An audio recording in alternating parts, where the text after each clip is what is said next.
Ya, baik. Selamat datang kembali di channel Tanya Soal. Di video kali ini kita akan lanjutkan lagi ke pembahasan soal-soal SNBT. Kali ini kita akan bahas soal pengetahuan kuantitatif dari soal asli tahun 2025.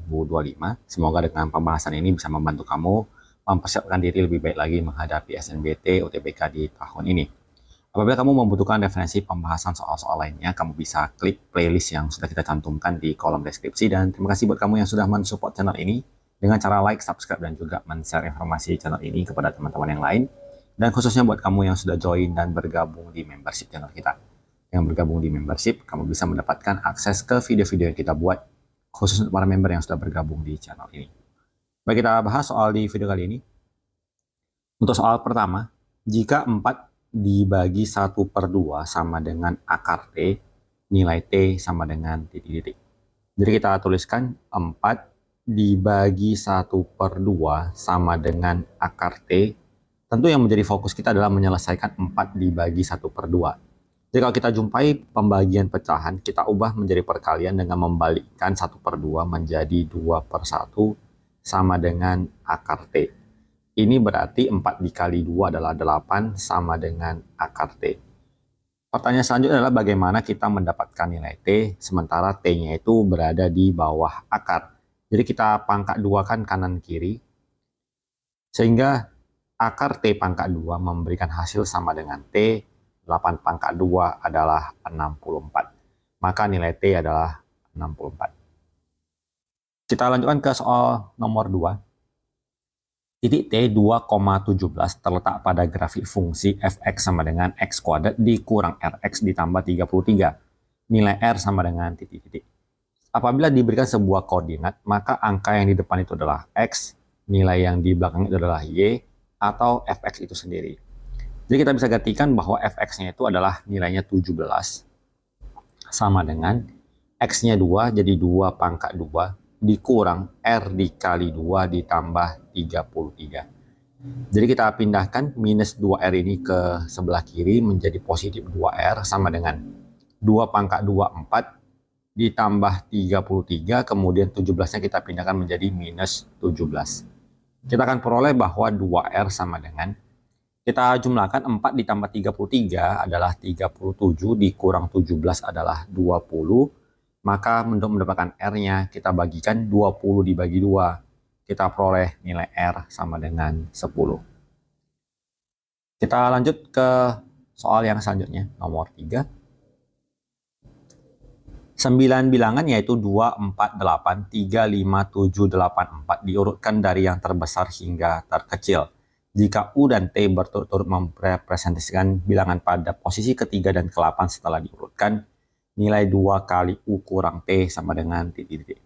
Kita baca diurutkan dari yang terbesar hingga terkecil. Kalau kita cek angka yang terbesar adalah angka 8 sebanyak 2 kali. Kita tuliskan 8, 8. Kemudian angka terbesar berikutnya adalah angka 7. Diikuti dengan angka 5. Kemudian angka 4 sebanyak 2 kali. Kemudian angka 3 dan terakhir angka 2. Disebutkan bahwa ada 9 bilangan, kita cek dulu. 1, 2, 3, 4, 5, 6, 7, 8. 1, 2, 3, 4, 5, 6, 7, 8. Jadi, sepertinya ini ada miss ya. Jadi kalau kita perhatikan di soalnya, disebutkan 9, sementara ini 1, 2, 3, 4, 5, 6, 7, 8. Kita anggap saja ini soalnya bukan 9, tapi mungkin 8 bilangan. Disebutkan U adalah bilangan posisi ketiga. Ini adalah nilai U. Kemudian bilangan T adalah yang ke-8, yang terakhir. Nilai dari 2 kali U, berarti 2 kali 7, dikurang dengan 2. Maka kita peroleh 14 dikurang 2, hasilnya 12. Kita pilih jawabannya di option C. Kita lanjut ke soal selanjutnya. Berdasarkan gambar yang di soal, banyaknya persegi pada bangun datar di atas adalah titik-titik. Jadi kita hitung persegi yang berukuran 1 kali 1. Untuk memastikan persegi, kita perhatikan dulu bentuk atau ukurannya. Jadi kalau kita perhatikan dari angka 0 ke angka 1, ini selisihnya 1. Kemudian dari angka 3 ke angka 4 ini juga 1, berarti kita asumsikan ini gambarnya ini adalah berukuran 1, ini 1. Kemudian dari 1 ke 2 ini juga 1, ini juga berarti sama 1. Kemudian dari 2 ke 3, 1 ke 2, 0 ke 1. Jadi kita bisa pastikan ini gambarnya sudah sesuai skalanya. Maka kita hitung jumlah persegi yang berukuran 1 kali 1. Berarti 1, 2, 3, 4, 5, 6, 7, 8. Kita hapus supaya tidak menimbulkan kebingungan. Kita lanjut yang berukuran 2 kali 2. Berarti 1 persegi 2 kali 2 ini 1. Kemudian ini juga 2, 3, 4. Jadi kita peroleh 4 buah bangun yang berukuran 2 kali 2. Seandainya kita mau mencoba 3 kali 3 ternyata tidak ada ya. Jadi kita cukup sampai ke sini, kita jumlahkan, ternyata ada 12 persegi pada gambar tersebut. Kita lanjutkan ke soal selanjutnya. Untuk setiap bilangan bulat X didefinisikan fungsi sepenggal X tambah 3 per X kurang 2 jika X ganjil, X kuadrat tambah 2 per 2 jika X genap tak negatif, 2X kuadrat tambah 1 jika X genap negatif. Jadi yang pertama kita kerjakan adalah yang di dalam kurung paling dalam ini, diberi tanda 2. Nah, kita perhatikan bahwa 2 ini adalah suatu bilangan genap yang tidak negatif.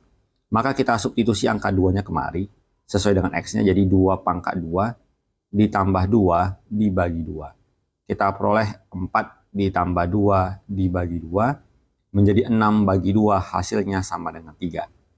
Kita peroleh nilainya ini sama dengan 3, jadi 1 kurang 3 adalah negatif 2. Kita lanjutkan dengan nilai negatif 2. Negatif 2 adalah suatu bilangan genap yang negatif. Maka kita substitusi min 2-nya kemari. Berarti menjadi 2 kali minus 2 kuadrat ditambah 1. 2 dikali 4 ditambah 1, 8 ditambah 1, hasilnya 9. Kita pilih jawabannya di option A. Kita lanjutkan ke soal selanjutnya. Grafik fungsi fx sama dengan 2x kuadrat kurang x kurang 1 dan gx sama dengan x kuadrat kurang 3x tambah 7 berpotongan di 2 titik berbeda, yaitu K, A, B, dan L, C, D, garis M melalui kedua titik tersebut. Jika B lebih besar daripada D, nilai A sama dengan titik-titik.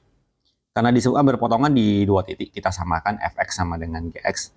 Berarti 2x kuadrat dikurang x dikurang 1, itu sama dengan x kuadrat dikurang 3x ditambah 7. Kita pindahkan 2x kuadrat dikurang x kuadrat menjadi x kuadrat, minus x dikurang minus 3x menjadi positif 2x, min 1 dikurang 7 menjadi min 8 sama dengan 0.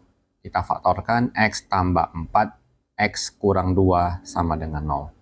Kita peroleh x-nya min 4 dan x-nya sama dengan 2. Kita inginkan B lebih besar daripada D. Itu tergantung pada nilai Y-nya.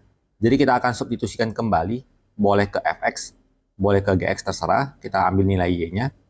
Mungkin supaya perhitungan lebih gampang, kita masukkan saja ke gx. Menjadi min 4 pangkat 2 dikurang 3 kali min 4 ditambah 7. 16 tambah 12 ditambah 7. Jadi 28 ditambah 7 menjadi 35. Dengan cara yang sama, untuk yang berikutnya x sama dengan 2, kita substitusi juga menjadi 2 kuadrat dikurang 3 kali 2 ditambah 7. 4 kurang 6 tambah 7. 4 kurang 6 min 2 tambah 7, hasilnya sama dengan 5. B dan D ini adalah nilai Y. Katanya B lebih besar, berarti ini adalah nilai B-nya, ini nilai A-nya, ini nilai D, ini nilai C. Jadi nilai A yang kita peroleh adalah sama dengan negatif 4. Kemudian untuk pertanyaan di soal nomor 7, kita gunakan warna yang berbeda supaya nanti jelas mana pembahasan untuk soal nomor 7. Gradien garis M adalah titik-titik.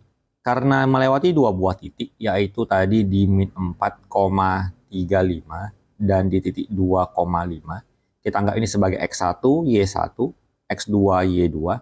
Kita gunakan rumus gradien.